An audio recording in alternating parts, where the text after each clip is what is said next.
in true Tony Ross spirit, we've never spoken before, have we? No, no, we haven't. And I watched the interview yesterday, and it was great. It was just like off the cuff, Yeah. and just listening to like you and Tony chat. It was. I feel like I've got a little bit of a imposter syndrome. I can't believe that I didn't know anything about chaos. So I thought I was fairly clued up, but then as I'm doing these videos, it's like, wow, I don't know anything about that scene, and we're going to talk about Shelleys, aren't we? And We are, I yes. don't know much about that, to be honest. I know little bits. It's one of them clubs that I feel like I should know more, but I'll have to, Well, well, just back to chaos. I'm only what 49, so like hearing Tony say he was born in 1970, I was born in 75. So I'm a little bit kind of left behind and started a little bit after the kind of the started. And I remember collecting the flyers for Chaos when I was 13, 14, and seeing Tony's name on and Sasha and Steve Williams and stuff. And when you were talking about that last night, it kind of I was kind of reminiscing about it after I saw the interview. So I think Shelleys was a club in Stoke. yeah. A lot of people would know it by either going or the kind of the alternate live PA, which is quite famous for. But yeah, it was just a normal Shaz and Trace club in Stoke through the 80s. I think it opened in 1984, 85. It was a Shaz and Trace club Yeah, up until up until June 1990 when all the rave kind of scene kicked in. yeah. My brother used to go, all the hooligans used to go and either pick a bird up or pick a fight with someone. That's what Shelley's was Yeah. up until 1990 when it kind of kicked in with the Syndrome nights on a Saturday night. What was Um, syndrome?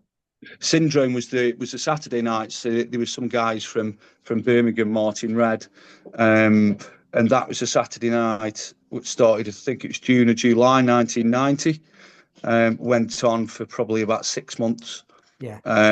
And that's where I first got to hear about Tony Ross, because he was one of the guests. They had people like Shoxy from Coventry, DJ Unknown, and it was the tapes are kind of still talked about now, up kind of on YouTube and stuff. And that's where I kind of started getting into the scene. That's where I started collecting the tapes and stuff. So that was the Saturday nights. Yeah. And I would have been probably 14, 15 at the time. Did you have any, like, 'cause Manchester had Eastern Bloc and spinning? Was there like a good record shop in Stoke? Yeah, there was a few. There was a Mike Lloyd's, which didn't really kind of sell a lot of kind of dance housey stuff. There was a shop called Replay Records, which they had one in Stoke, one in Macclesfield. Um, I think there might have been one in Stockport as well. But again, that was more commercial. It wasn't until kind of Lotus Records opened, which downstairs was kind of the kind of the rock stuff, and then upstairs, a guy called Pete Bromley used to work there. He's still going now. He was a kind of big name at the beginning of the scene, and he's still DJing now. Still, I'll be even DJing this weekend, Yeah. and that's where we used to go. But he actually works at Global Groove Records, which has been open for 20, maybe 25 years now, and it's still open. Yeah. Yeah, I've heard of that. I've spent a wage packet in that shop. Yeah. Yeah. Yeah. So yeah, we did have, and we still have got some decent record shops. But I don't collect as much as I used to do. When I was 17, 18, I would go in and spend my YTS money, uh, which was £29.50 on a couple of records. Yeah. Yeah. And like just with you saying then, like legendary tapes, there was a point, I can't remember the year, but I know I stopped buying records and certain tapes became legend within Yeah. it's got really popular. And Affleck's Palace, there was I can't remember, I think it was on the first floor. There was you could buy all the Hacienda tapes, and Yeah. then when I went to Leeds Uni, everyone had cassettes of the nights. Mm. Well, Walkmans. I used to walk to school, and I'd have a Graham Park tape on from the Hacienda because the guy who used to was the light jock at Shelleys used to live next door, but two. So he was Tech G Gaz, and I'm still really good mates with him now.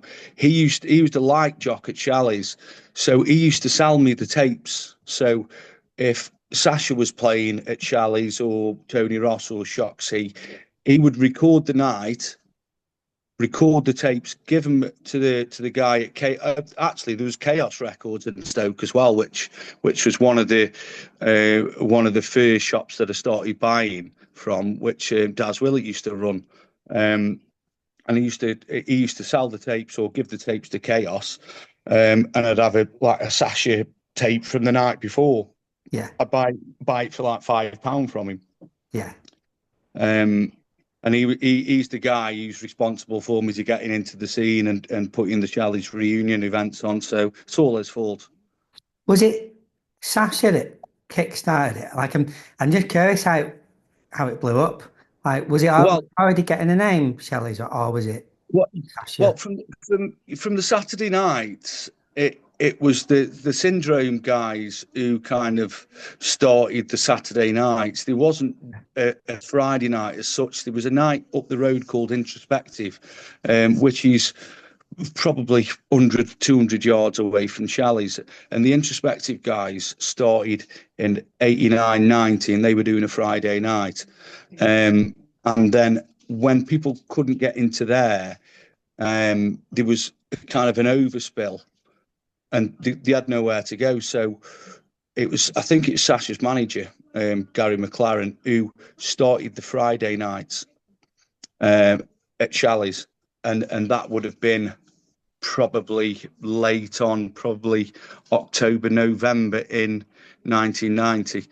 And Sasha would have done 3 of the Fridays, and Dave Seaman would have done the other Friday as well. Oh, I forgot So that. that was Yeah, so that's kind of how it kicked off on a Friday. But then the Syndrome guys stopped doing it, and Amnesia House from Coventry started doing the Saturdays. And over probably a year, Friday and Saturday was rammed. One with Sasha, and then the other one with the hardcore scene with Amnesia House, Groove Rider, N-Joi, bloody The Prodigy they had on. It's crazy thinking back that the club and they only lasted probably 2 years before it got closed down. So it would have started mid 1990 and then got closed down in October 1992. So over a space of 2 years, it's become this kind of legendary rave club, which is mental, really. how do you think that's happened? I think like Shelley's is one of them clips that get shared the most on YouTube and on social Yeah. media. It's There is quite a bit of footage, luckily, because they did have camera guys going round and recording Saturday nights. There's not so much from kind of the Shelleys and the Dave Seaman nights. I think there is some footage of the New Year's Eve 1990, 91. But there isn't so much from the Saturdays. But luckily, there's quite a bit of footage from the Saturday night. So how it I don't know. I think it was just the explosion. You were there at a time, like Tony was saying last night. There was no social media. It was just happening. Stoke at the time was a good city for clubbing anyway. There was the Introspective. There was Shelleys just kicking off. There was Entropy on a Friday night, which was a club across the road. Daswell, it was the Residents, and you had people like DJ Rap and Parks and Wilson and Groove Rider. So on a Friday, you'd have that club, which is probably 800-900 people rammed, and then you'd have Shelleys with Sasha on, which is 1,000 people rammed. It's mad to think that something on a Friday night in a little city in Stoke could pack out kind of two massive clubs. It's crazy, really. Yeah, I'm trying to get my head around it because it's like you say, Sharon and Tracy Club, and then Yeah. coach parties would leave Manchester, like they'd be outside the dry bar, and you'd have Mhm. coach parties going to Stoke. And if you think like, a lot of people would say Manchester was the capital, wasn't it, for a while of Yeah. house music Well, and all that. I actually think as well that Gary started Shelleys up because the Hacienda got closed down for a short time. Yeah. I don't know whether it was over guns or drugs, and people had nowhere to go. So I think Gary kind of found Shelleys and just got Sasha on board straight away. And within a month, it had gone from a Shaz and Trace club to um, packing out week in, week out. People were getting there at 4 or 5 o'clock in the afternoon, just make sure Were they could they? get in. Yeah. Mhm. Wow, that's insane. That's like I can't believe people would do that for But clubs. but It's like a gig, isn't it? but That it's like yeah, but they'd be travelling from Manchester or Rochdale or Nottingham, so they would probably have to travel an hour, 2 hours before. So they must have been either having the day off work yeah. or not going to work to travel to come to the club, because it wasn't just people from Stoke. We were just lucky that we had a club like Shelleys on the doorstep. And when you see the video footage, I always think that it doesn't look like a Hacienda type club, does it? It just No, looks like it does look like an 80s club in footage. yeah, it does, and that's what it was kind of. Uh, it was like it was kind of booths, and there was a lot of seating booths with tables, and there was raised dance floors with little kind of podiums around, and 3 or 4 bars, and somewhere sold chips because you needed to sell Yeah. food to get a license, and they had a big stage. They had Stock Aitken and Walkman, Jason Donovan, bloody people like that before it kind of turned to the rave. What did Jason Donovan perform there? Jason Donovan, we posted a video out from the page. He was at London Boys. They performed there. The Yeah. Mac lads, Spear of Destiny, Yeah.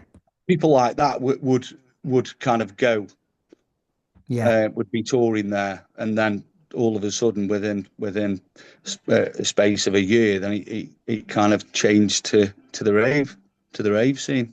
Jay, you mentioned Alternate before. Was that a famous PA that?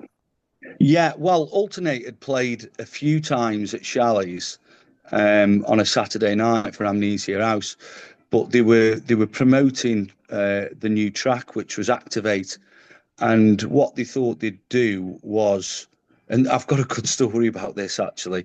Yeah. They performed when everyone was leaving the club on a articulated truck outside.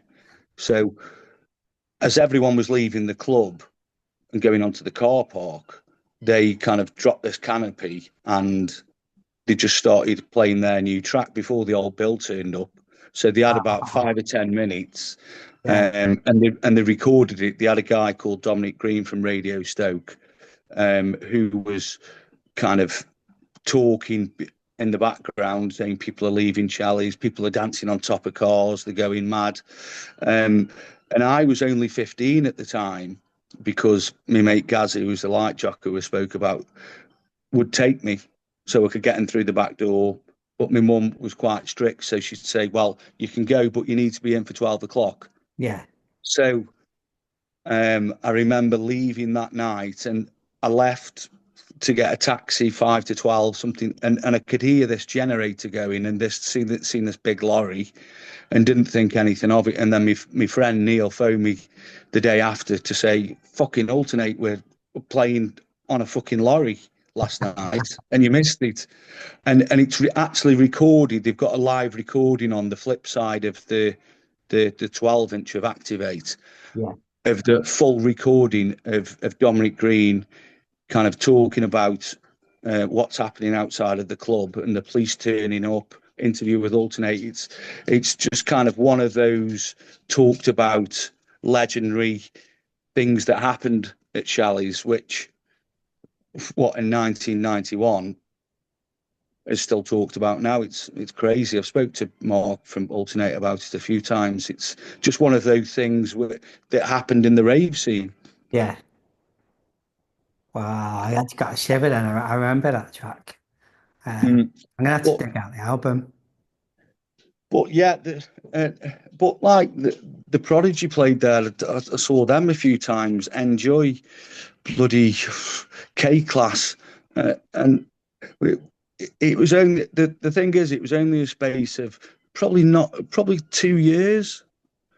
And the like, well, I never saw Sasha there. I wasn't quite old enough, which I always wished I was old enough. But now I wish I was younger. Yeah. Yeah. But I still had the tapes. I've still kind of got the memories of him playing there. Yeah. But I managed to see people like Dave Seaman and Andy Robinson and Nipper and Tony Ross, and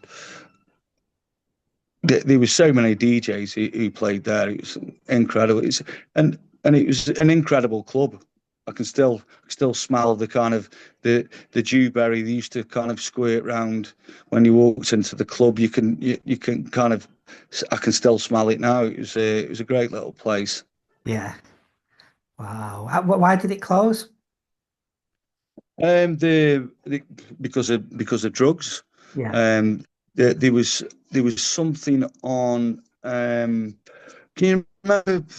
Was it Roger Cook? Was it? He used to do. He used to do. Yeah, He the was underground. kind of a. The Yeah, Cook he was kind Report. of a. Cook Report. That was it. Yeah, yeah. They did something, and then there was a program. There was a program actually. I'll send you the link to it. And they had an operation called Operation Patriot, where they were trying to close the club down, and they were finding dealers outside, and they just wanted to close it down because they said that people were going and taking drugs, which they probably were. But I think they just thought it was some kind of the scene as was exploding. They were just thinking it was just some kind of fad. But what the dance music scene now is worth billions. Yeah. Yeah. So, And there was a Cook Report on Shelleys. yeah, I'm sure there was a. I'm sure it was on the Cook Report. I'll send it you, but there was definitely something. It was, I think it was the BBC, might have been BBC Two, did something, yeah, on basically asking. They had the owner sitting on the stage asking what he was going to do about people coming and taking taking drugs in the club. But like he said, if you stop it here, they're going to go to somewhere else. Yeah. Yeah. You think Uh, how big it all was, don't you? Like Acid House even brought a law in Parliament, didn't it? yeah, You yeah. got, But kind of moving on from Shelleys, I was listening to him talk about the Hacienda, and the Hacienda again was another massive club. I didn't go until 19th birthday, so it would have been 94, yeah. because we didn't really need to visit other cities because we had it all in Stoke. But I Yeah. remember going to the Hacienda, and I think it might have been 1 o'clock, and someone got a gun out and they just kind of just closed the club down. Yeah. And that was it. that was an eye opener for us coming from Stoke, because like someone getting a gun out was like, fucking hell, this is proper. Where you'd be at Shelleys and everyone would just be loving each other, and you didn't kind of realise what it was like behind the scenes. There was a lot of gangsters, a lot of turf wars, and it was about people selling drugs. But you don't think about that when you're 16, 17. You just want to go and just have a good time. And it was like that for, I don't know how that started, but like there was like an explosion, and then people cotton on to how much money could be made. And Yeah, but I think Peter Hook says that in his book, that no other club in the country would have to put up with what the levels of violence that we are. yeah. I mean, I saw once. I didn't go in. I walked past, and the bouncers had dogs outside, and it's like, wow, Mm. I never see anything And, like and it. it was very intimidating in there when you're kind of a youngster, 18, 19, and you go to somewhere like the Hacienda. There was two sides. You'd be going for the music and the DJs, but then you'd kind of go underneath where the DJ played, where all the seats were, or you'd go walk up the steps to the top, and it was kind of really intimidating, which is not great when you're young and you just want to go and have fun. Yeah. See, you're it seems like you're keeping Shelleys going. So like, is that are you the admin of the Facebook group for it? And Yeah, so kind of in a nutshell, we have started doing, well, 10 years this year. We are doing the Shelleys Laserdome reunions. So this is our 10th year of doing them. So we started 2015. Yeah, we did the first one, and Nige, my partner, who I didn't really know much at the time, posted out from the Shelleys Facebook page, would anybody be interested in coming to a reunion? So I messaged him and said, would you be interested? I'd like to jump on board. And we decided that we were going to do the first one for about 500 people, give the money to charity. And within 24 hours, we'd sold 500 tickets at Keele yeah, University. yeah, Yeah. So we had to kind of hire the ballroom, which is 1,200 people. And in the end, I think we'd done capacity 1,500 people within a month. yeah. And it was great. And we weren't promoters. We didn't really know what we were doing. We booked Frank DeWolf and K-Klass and Tony Ross and a lot of the original Shelleys DJs. And from there, I think we raised maybe 8-9 grand for a local charity. But then we were just going to do it once. But people were asking for more, and here we are 10 years later. But we've booked everybody who we'd like. N-Joi, Dave Seaman, bloody Did he Tony Ross, start? Shoxy. Did he start out at Shelley's, Dave Seaman?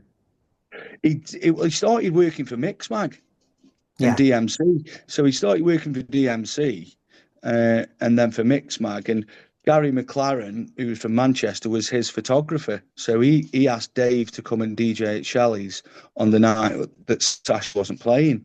So he'd only been on the circuit probably 6 months.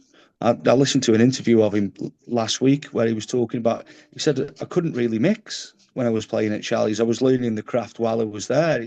yeah. He said he was in the right place at the right time. He made, with Brothers in Rhythm, he made Peace and Harmony. So he made that in mind for the Hacienda.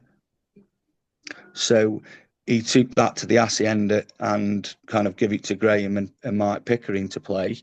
And then when he was playing at Shelleys, he made such a good feeling, the Delight mix for Shelleys. Yeah.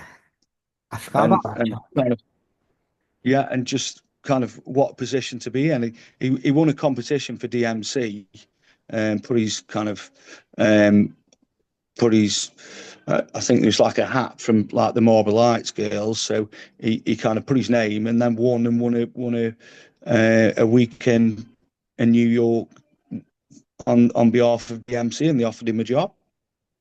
It's crazy. And even he said it's the right place, right time. Within 2 years, he went from moving to Leeds to um, remixing for bloody Pet Shops and Kylie Minogue. Yeah, yeah, and some of them went on to like, was it Global Underground where you'd get Yeah, Sasha and being the they were one? they were Yeah, they were the really good mixes. They were.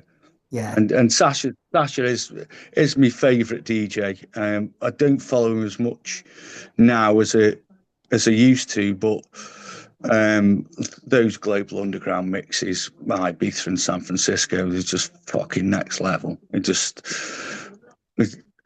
He could mix when he was at Shelleys. Some of the tapes that I still listen to at Shelleys and in 1990, his mixing is fucking unbelievable, and his track choice. what was he playing? What type? He wasn't playing Italian. progressive house, was it? No, he was playing Italian house and like breakbeat. Um, yeah, it was like big piano tunes at the time. Yeah, Um, but he was kind of John De Silva's protege.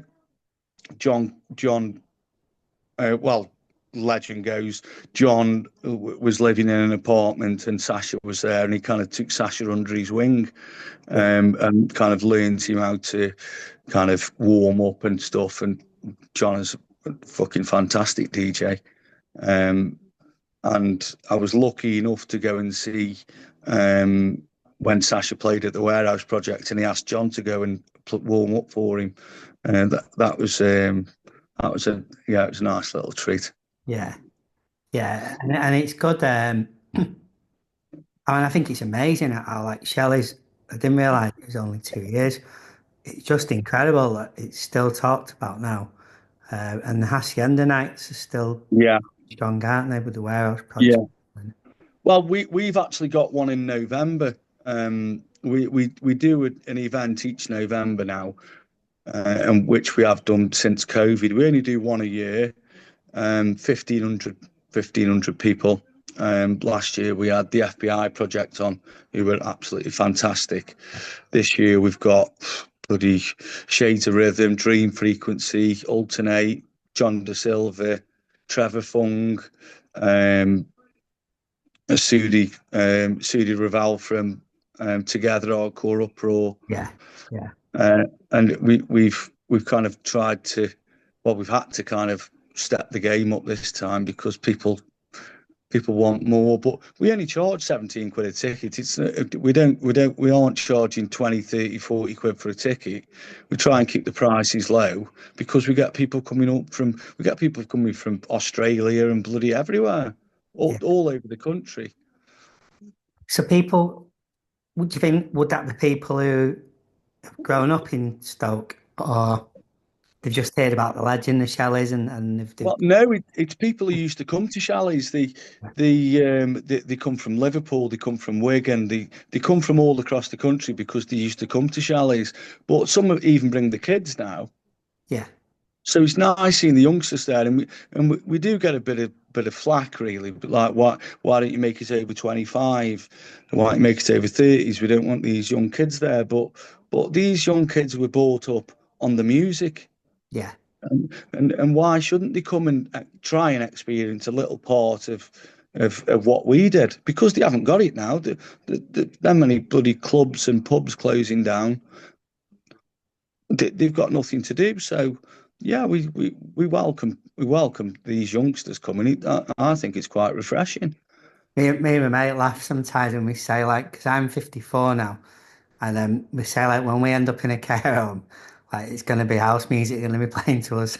You know, But like but don't you think it's crazy that this kind of this little fad that was going over the news, this new craze, acid house, has lasted this long, and it created this massive music industry, yeah, yeah, it's unreal. and it's bigger than any. It's well, I don't know. I might get a smacked arse, but it's bigger than rock and roll. It's bigger than indie. It's bigger than any scene really, because it's worldwide.